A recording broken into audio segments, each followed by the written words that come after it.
So welcome back to Drip Feed. I'm Mariella, and today I am joined with two special guests. I've got Josh. Hello. And I've got Helen. Hiya. And these are our Reservoir Rangers. Scottish Water looks after around 300 reservoirs in Scotland, and today we are going to be talking all things reservoirs. A lot of my job is going about a lot of the busier sites with Scottish Water and just engaging with visitors, making sure they're being responsible, following the Scottish Outdoor Access Code. And I think the thing is, with a ranger, it's never about being the fun police. It's about making sure people are being responsible and ultimately having a good time. Is fun police a common misconception with your role? That's kind of my phrase I like to use. So Scottish Water have some help looking after our reservoirs. We've got partners, with Forestry and Land being one of them. Would you like to talk a bit about that? Yeah, so I'm a partnership ranger with Forestry and Land Scotland and Scottish Water. I'm funded by Scottish Water and managed by Forestry and Land Scotland. And it's a great partnership because it's helped. First of all, I get to have a variety of sites. Not only do I look after reservoirs, but I also look after the forests that surround them. And it's also built a really great partnership for working together between the two organisations. So we've done joint projects in public engagement with some groups that I've worked in, and we've also worked together on interpretation signage around, for example, Carron Valley. That was in collaboration with Forestry and Land Scotland. So it's, really great to see two big organisations working together and allowing me to have such a great job. For people that don't know, could you maybe explain what a reservoir is and why they're so important to Scotland? I'd say it's a catchment of water that comes off the hills and rivers to provide drinking water to towns and cities. That a lot of them are very historic. A lot of them were built during the Victorian times, and they distribute water out that comes out of our taps. That was a great Wikipedia summary from you, Helen. Quickly Googled. It is something, before I started working here, it's not something I was aware of, that it was actually where we get our drinking water supply. I just thought Just a body of water. Somewhere, It's really interesting, actually, if you ask groups of kids, where does your water come from? They say the tap. And then you say, where does the water come from out of the tap? And so many kids say the sea. So many kids think the water comes out of the sea. And then when you explain, well, no, we can't drink the water out of the sea because it's salty, they look really confused. We had a group of kids up at Loch Katrine, which is obviously the main water source for Glasgow. And a lot of the kids came from schools surrounding Glasgow. And we were like, this is your water. For people that don't know what a reservoir ranger is, what first comes to mind when I'm thinking about it is like park rangers. When you see, especially over in the States, you see like, I don't know, I always think of Yogi Bear stealing from the picnic baskets. I wish we had his hat. I know. Or bears, actually, maybe not. Yeah. No, maybe not bears. Not as friendly as they are in the TV shows. Yeah, true. Well, when I say ranger, usually people think I'm talking about football and stuff like that. So a lot of the job of a ranger is, just engaging with visitors, making sure, protecting, the environment and making sure, visitors are being responsible. Which reservoir is it, again, you're responsible for? Well, I'm different from Helen because she has loads of reservoirs, but I'm mostly at Gladhouse Reservoir, which is like south of Midlothian. But when it's not poaching at Gladhouse, I get to go to like other sites and kind of Gladhouse is so popular. I was going to say that actually in relation to reservoir rangers and the need for them, it's definitely increased in the last maybe 10 years. Particularly with COVID, but also before that, with people realising how nice it is to be outside for your mental health and for recreation, and the increase in people doing water sports and things like that, that rangers ensuring the safety of those people when they're at reservoirs is definitely on the increase. There's more and more visitors coming. And it's great. What is the best part about your job? Well, it sounds really cliche, but the best part of the job is that every day is different. So, when you're out and about, you're meeting different visitors every day. You might have regulars, and people are down there for different recreational reasons, whether that's like, bird watching, camping, swimming. So, everyone's kind of up for a chat. And as well, working outside throughout the whole year, you're seeing the seasons change. So you're seeing like different wildlife, come and go, and it's just a very satisfying job. What about yourself, Helen? What would you say is the best part? Definitely engagement with groups, with school groups and volunteers. I used to be a teacher, so Amazing. working with school groups is amazing. You take kids out in nature and their natural curiosity is just so fun to be around. They love everything, every little bug and every little leaf and twig. I had a bird ID event on Saturday and I had a group of kids out doing some bird watching, and it was it's brilliant. That kind of enthusiasm in the younger generation. It's unfortunately not an opportunity that kids always get, particularly if they're living in the city. What's like, if you had like 3 things then, what in your kit, what would you? I always carry my penknife in case I need to cut anything or Source your dinner. Yeah, source your dinner. I'm not quite that Bear Grylls, but it's super handy to always have. Flask of tea, definitely, and probably some kind of chocolate bar. Yeah, important to have sugar. What about yourself, Josh? I think with myself, like Helen said, definitely some kind of like multi-tool, especially like a penknife. Change of socks, because I'm pretty clumsy and I get my feet wet quite a bit. And a pair of binoculars as well. True, I amazing. forgot binoculars. Right, so picture this. It's a sunny weekend in Scotland. What are the reservoirs looking like when you get there? Well, the sun brings out everyone, and I think the thing is, like, I'd say like the vast majority of people are enjoying themselves, camping, swimming, just generally having a good time. But then that good weather also brings out the minority of people who are down there not being responsible, who are being inconsiderate of our kind of like blue spaces and other visitors. What's like the most kind of common issue you can run into when it's there's been like maybe a big influx of people visiting the reservoir? Well, I'd say the kind of biggest offender is littering.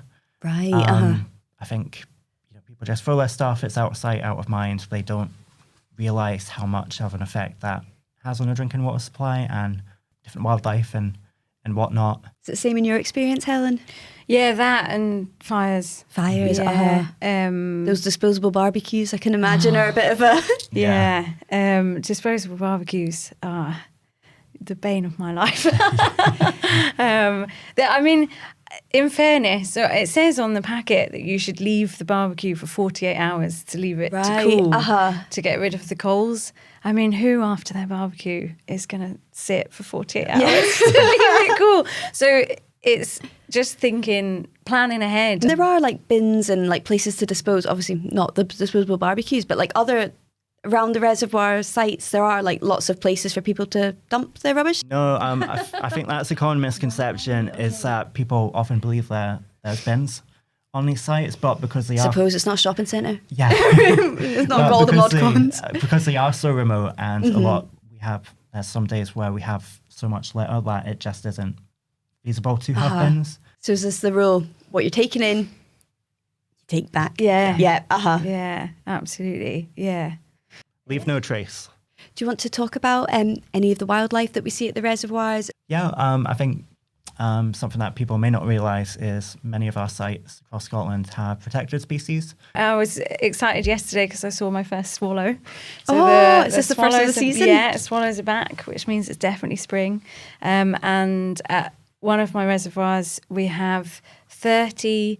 Last year, there was 36 house martin nests in one of the old pump houses. Wow. So they come back every year and they breed 2 or 3 lots of chicks that will then fledge, and then they migrate and then they come back to the same spot every year. And you have the geese, you have the pink-footed geese at Gladhouse. Yeah, Gladhouse actually has an international designation for its pink-footed geese. So every year, every kind of winter at Gladhouse, we get about several thousand pink-footed geese. They come down all the way from places like Iceland and Svalbard up in Norway. If you're ever there like really early in the morning or really late at night, it's like deafening. So as part of your role as Reservoir Rangers, you put on a series of events throughout the year. Would you like to talk a little bit about what these entail? Yeah, so I think what we're kind of focusing on is really getting people out to love their reservoir. You did some seasonal walks, didn't you? Did you do an autumn one and a I did a summer one last year, which was really good because we started like kind of like at the bottom of the food chain. We were looking at like all the wee beasties and like the wildflowers. and we're like working our way up to, what kind of eats them. So like this at Gladhouse, there's quite a lot of lizards and toads, and then kind of like mammals and stuff. You said the word beasties there. That's just such a Scottish word, isn't it? Beasties, and it just describes what they are. Wee bugs and wee beasties. Sounds like they're quite mean though, but they're very cute. Some of them. They're harmless. Yeah.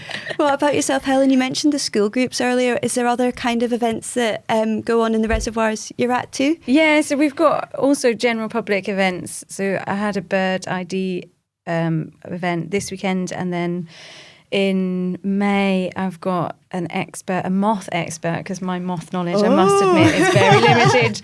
So I've got a moth expert coming from the Butterfly Conservation Trust to come and do a moth morning. So he's going to put out moth traps on the Friday night, and then on Saturday morning, we're going to open them and see what we've found. Someone told me, Helen, you're into wild swimming. Does this come up at the reservoirs? Do people go and wild swim a lot? Yeah, with Scottish Water, we usually don't encourage people to wild swim and get out on the water, just because there's a lot of safety issues with being out at a reservoir. There's different kind of like infrastructure and underwater currents. But under the Scottish Outdoor Access Code, people are allowed to go out and use the countryside in Scotland, and that involves wild swimming and being out on the water. At Carron Valley, one of my reservoirs, there's the air curtain, which is blowing bubbles to prevent the algae going into the water source, and it causes negative buoyancy. So if you were to swim into it and get caught in the bubbles, it can suck you down, and you can't, even the strongest swimmer would not kind of come back out. So that area is marked off by buoys, but I do see people close to it, and it gives me the fear. We mentioned barbecues earlier, the disposable barbecues. Is fire something that comes up? Are people, when they're doing their barbecues or trying to make a campfire, is this another kind of issue that happens at our reservoirs? Yeah, it's probably one of our larger issues is people having fires. We always say, if you must have a fire, please do it responsibly. I think especially along reservoirs, we often have a shoreline. So if people are having a fire, just having a small fire along the shoreline, just being able to keep it under control. A lot of the issue is people have fires on soil or under trees, which is the kind of biggest no-no. Even though it looks like the top of the soil is just burning because you've got like a wee fire going, all that heat is actually spreading underneath the ground and spreading out, and then that's when it can ignite tree roots, stuff like that. So people just think it's like an innocent, kind of like Yogi Bear kind of cartoon fire they have, but really singing a song, getting the guitar out. But it leads to a larger issue. And the more, I assume the more people that do it, you see someone with a wee fire, you're like, I want a wee fire. Yeah, because people might remember the big wildfire up at Arthur's Seat last year, and that was the issue because they kept thinking they had put it out, but really it reignited, a few hundred meters, somewhere else. And just we encourage, if people are going to have a fire, just please keep it small, please have it like on a shoreline. We also suggest bringing along a gas stove instead of having a fire, just because it's a lot safer and it's just easier to transport at the end of the day. So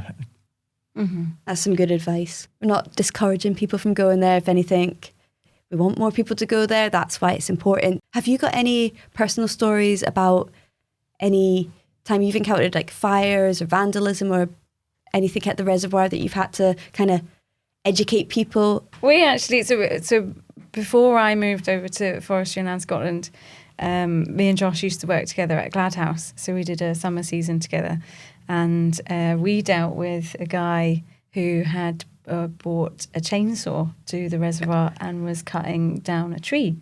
What was he going to do with that? He was going to burn it. I see. And again, I don't know if it's that people just don't realise, but green wood doesn't burn very well. So the guy with the chainsaw cutting down the tree wouldn't have had a very satisfying fire, because a green tree, meaning ones that's still alive and growing, is not going to burn very well because it needs to be dry wood. And equally, I think a lot of people think that if they just collect the deadwood on the ground, so I've had that as well, that people have said, oh, well, it's just deadwood on the ground, it's not being used for anything. That's really valuable habitat for creatures and animals and mammals. Small mammals will bury under log piles and all the beasties, hedgehogs and beasties and all sorts. So leaving that there is just as important as leaving the trees that are growing. We did have to have quite stern words with the man with the chainsaw and tell him that he shouldn't be bringing a chainsaw. That was brave of you. I don't think I'd be having a stern word with a man with a chainsaw. Well, it's as stern as we sort of get. I don't know. Backing off. Actually, at Gladhouse, we do have a few species of beetle, which are nationally scarce. They're the ones living in that kind of like Deadwood. We should carry a copy of Bug's Life I on should DVD. And you're like, this is what's going on in all this bit that you can't see. There was one time where I actually found a rhinoceros beetle, which is kind of like it's like a larger species of beetle, and it has, hence the name, it's got like a kind of like big horn. And I was like taking a photo of it, and I saw people burning Deadwood, and I actually went over to them, and I was like, "This is, please don't kill us." This is everything to him. This is home. So it's kind of like enforcing, like loving our reservoirs. Is people don't think about these things sometimes, especially things like Deadwood, people burning it. That is again where positive engagements and education comes in. So we did. I don't know if you did it too, but there's an amazing resource that you can do a Deadwood survey. So you can survey the amount of Deadwood on your site and what kind of beasties and creatures are using it and the kind of quality of your Deadwood. So I did that with a school group at one of my sites. And it was amazing actually how fun small children found Deadwood. I was thinking it's going to be a hard sell, but actually they got really into it. Quick fire, what's the weirdest things you've found that have been left at the reservoirs? Plenty of not PG things. So nothing for this podcast.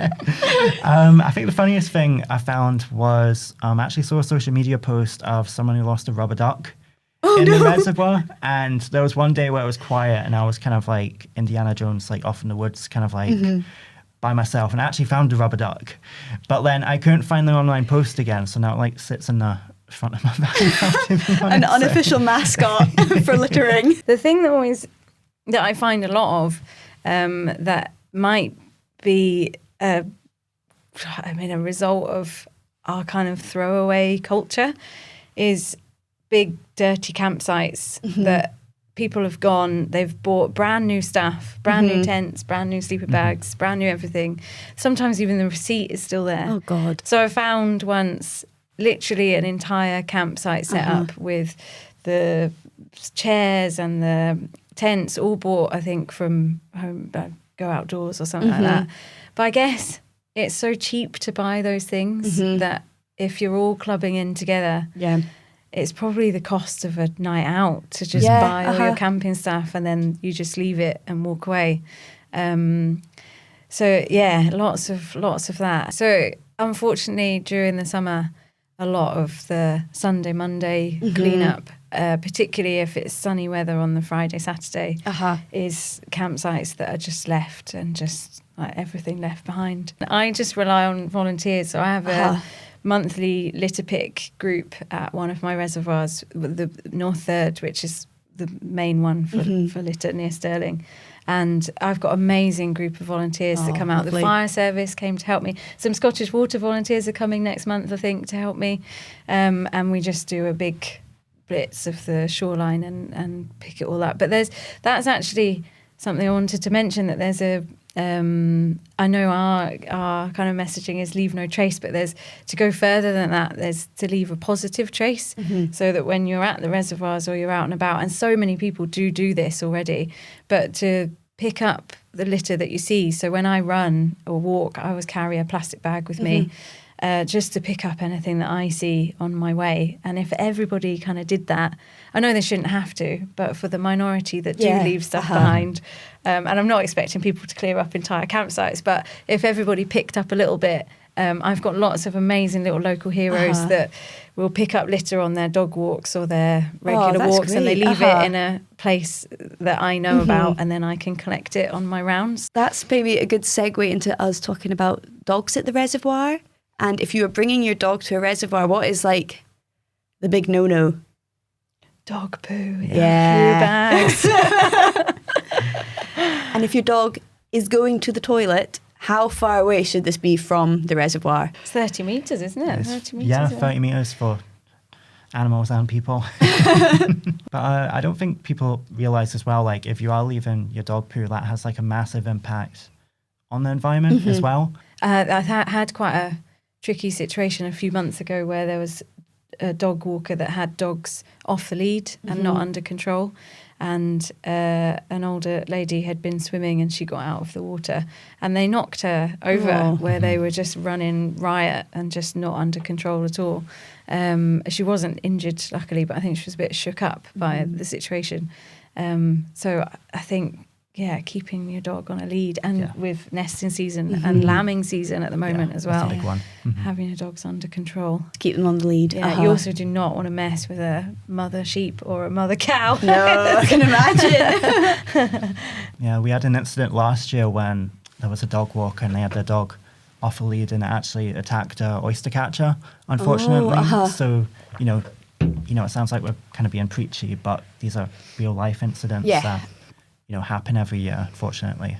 So I've got another wee question for you both. So if you're out at the reservoir and something goes wrong, whatever that may be, what would be the advice of how to, tackle this situation?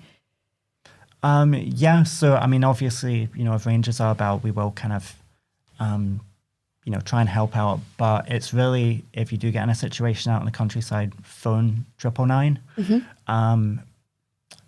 Kind of misconception is if there's an issue on the water, people don't know what kind of emergency service to get in touch with, and it's straight to the fire brigade. Okay. You'd be surprised on how many people think you phone the Coast Guard, which isn't the case. Just because it's a body of water, it's not the coast. With a lot of reservoirs, there isn't that great phone signal as well, and we often recommend downloading. There's an app called What3Words. Okay. And that pretty much like breaks down the whole planet into basically like a square meter, and there's, as the name suggests, like it gives you like 3 words for that location. So that's a really good way to let emergency services know pretty much like exactly where you are. So we always recommend kind of having that on people's phones as well. The Scottish Water signage also has the grid reference of where perfect. you are and the name of the reservoir. So it's been lovely chatting to you both today, despite all the talk of dog fowl. Turds. I've got some quick kind of rapid questions before you leave. What is the behaviour at reservoirs that you wish would just stop tomorrow? What would that be? I would say the big one is littering. That's kind of my biggest pet peeve. What about yourself? Cutting trees, cutting live trees. And with chainsaws. Or any kind of saw. Just leave them alone. Yeah. What is the best way to love your reservoir? Leave no trace. That sounds kind of cliche, but just enjoy the countryside. I would take that leave no trace a bit further and say leave a positive trace. And even if it's not yours, if you see litter, pick it up. If you see volunteering events going on, get involved. If you want to do a bit of citizen science and do some surveying of different species, do that and kind of leave a positive trace on the reservoir. Yeah, and if you are interested in coming to any of our events, you can find them on Eventbrite, or they'll be advertised on Scottish Water and Forestry and Land Scotland social media. And what is one thing every visitor should be doing before they come to a reservoir? Remembering that whatever they carry in, they have to carry out. As well, we're really fortunate in Scotland that we do have the access rights that we do. And there's something called the Scottish Outdoor Access Code, where basically it lays out your responsibilities of being out in the countryside. So if there are things you aren't sure about, just have a look online. Is this a common misconception about what the right to roam actually means? No, we do have the right to roam. Okay. So under the Scottish Outdoor Access Code, there's a right to responsible access to water and land and the environment. But those rights come with duties, 3 main duties: to be responsible, care for your environment, and respect the environment and others. So thank you both so much for being here today. I have learned so much. It's been really interesting chatting to you both, and thank you so much for sharing your stories. Reservoirs are beautiful places, and we are so lucky to have them in Scotland. If you see Josh or Helen out and about at Reservoir, are they to say hi? Definitely, yeah. And know that we're not the fun police. That is the main takeaway. Josh is not the fun police. Thank you for listening to Drip Feed, water talk straight from the source. Like and subscribe for more episodes.